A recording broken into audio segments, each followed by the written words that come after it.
Namaskaram to Atma Guru and Namaskaram to everybody. Today we are going to discuss on God's second commandment. That today my Atma Guru has instructed to talk about the message of peace told in Buddhism philosophy.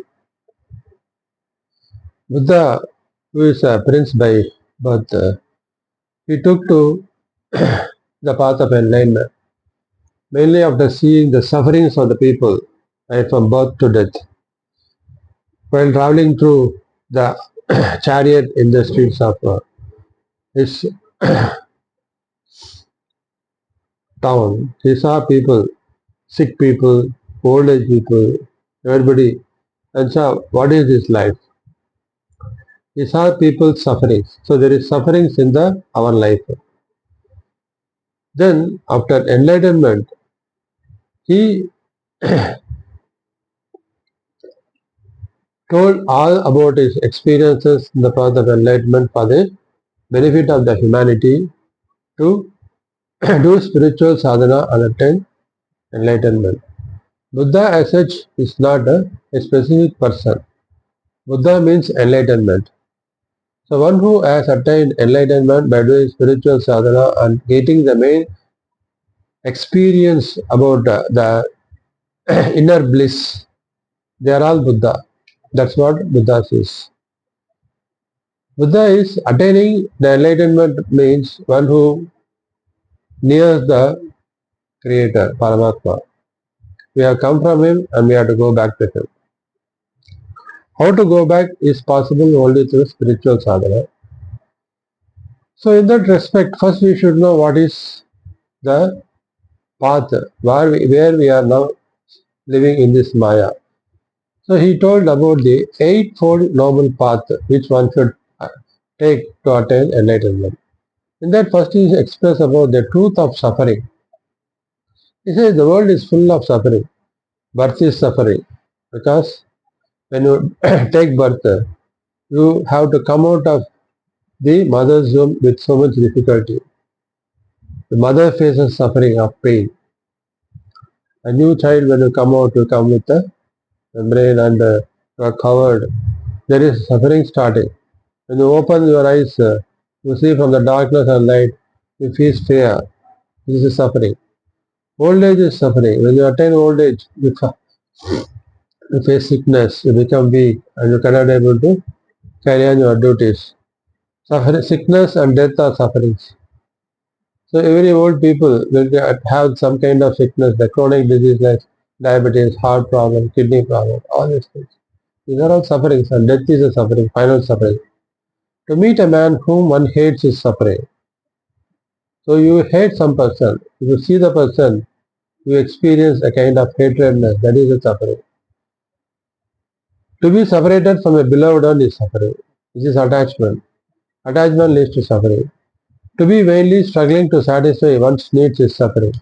So one who get desires, one who have the greed. So to satisfy the greed or desires, one has to struggle, and this is suffering. In fact, life that is not free from desire and passion is always involved with distress. So in the life we have the desires. Since we are in the Maya world, we are subject to desires and passions. And as long as this desire and passion is there, there will be distress and sufferings. This what he called Buddha is called truth of suffering. Next he says, what is the truth of cause of suffering? What is the cause for this suffering? The cause of human suffering is undoubtedly found in the thirst of the physical body and in the illusions of the worldly passion.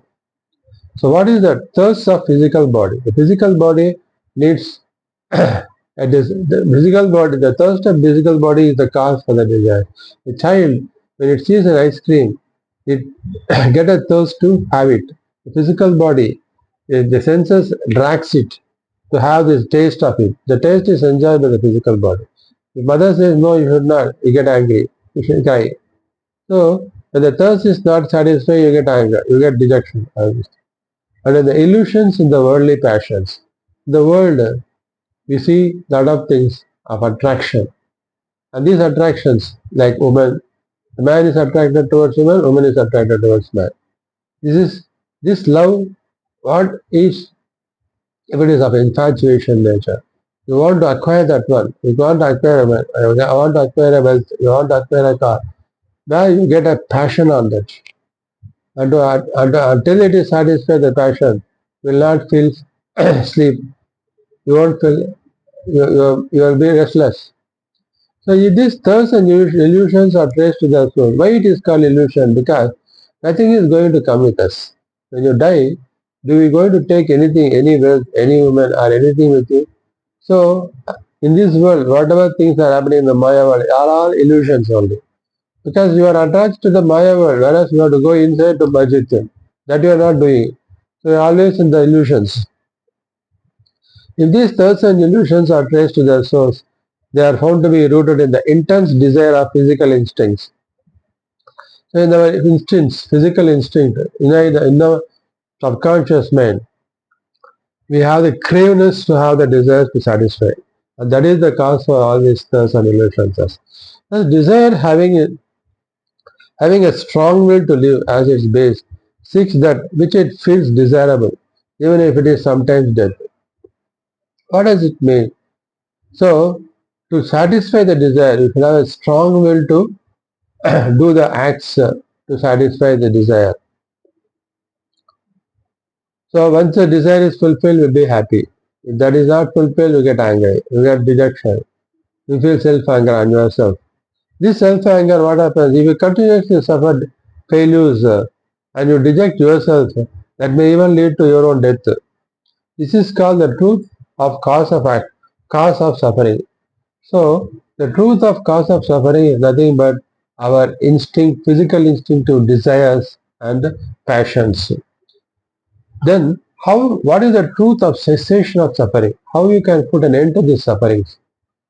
Desire, which lies at the root of all human passion, can be removed, then passion will die out and all human suffering will be ended. So what is this? Desire. Desire is the root cause for all human passions. If that is removed, if the desire is removed, then passion will die out. If the desire goes, the passion goes. So for all the passions, desire is the root. When passion is die out, then all the human suffering will come to an end.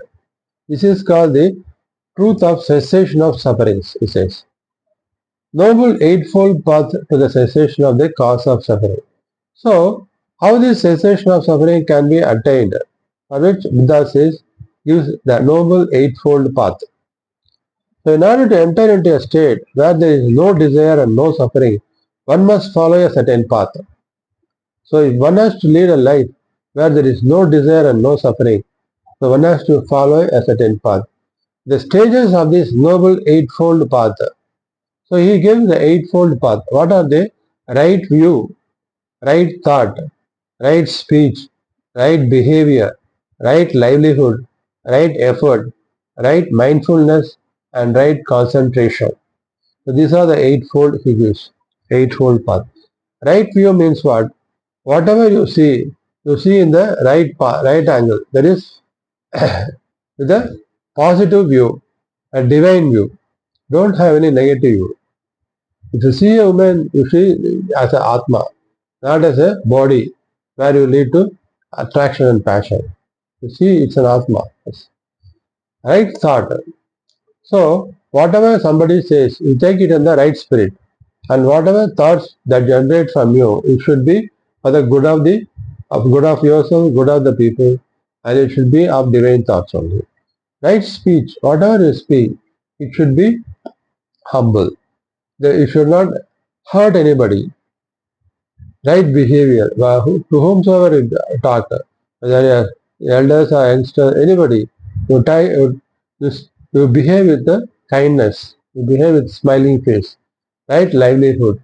So you should live a life of honesty, with diligence. You should not do anything which is against the principle of law. You should not do any illegal and abnormal or immoral things. Right effort. So whatever effort you put, it should not damage others. You should not pull down somebody to go to the higher levels. So your effort should be only to see that you grow. At the same time, you see others also grow with you. But you should not see that you pull down somebody to grow. So this is right upper. What is right mindfulness means? What is your duty? You focus only on that. Don't criticize others. Don't gossip unnecessarily, teasing others. So you be mindful of your duties and right concentration. So your concentration should be only to fulfill your duties, to see that you bring out your talents out and see that you go in the right path, a divine path. So this is the truth of noble path of cessation of the cause of suffering, in the eightfold path what Buddha says. So people should keep these truths clearly in mind, for the world is filled with suffering, and if anyone wishes to escape from suffering, he must sever the ties of worldly passions, which is the sole cause of suffering. So worldly passions, though you move in this world, you should not have any passion, you should not have any desire. You do everything as a duty and offer it at the feet of the Lord. Because ultimately you have to reach the feet of the Lord. The way of life which is free from all worldly passions and suffering can only be known through enlightenment. The way of life which is free from all worldly passions and suffering. So if you want to be free from all worldly passions and sufferings, when one attains that level, that is the real path to enlightenment. And enlightenment can only be attained through the discipline of the Noble Eightfold Path. So one who follows the Eightfold Path, as mentioned above, they can able to attain the enlightenment.